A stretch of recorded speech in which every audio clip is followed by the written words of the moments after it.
Ramadan tahun ini benar-benar berbeda. Biasanya, sahurku selalu ditemani ibu. Mak, bak lagi uroraya nyohanjet lonwo.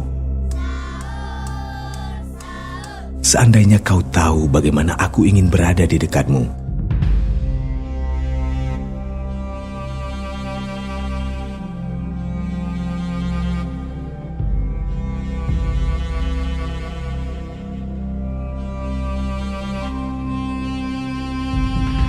Tahun-tahun yang sudah berlalu, ayah selalu memberi ibu minyak bread.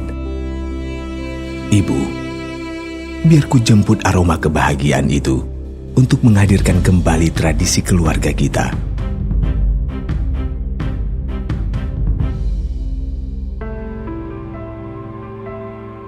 Ada parfum minyak bread Camellia nggak di sini?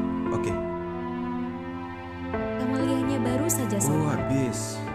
Setidaknya, minyak bread sebagai tradisi dapat membawa suasana indah hari raya penuh kemenangan. Kami sudah tutup, tapi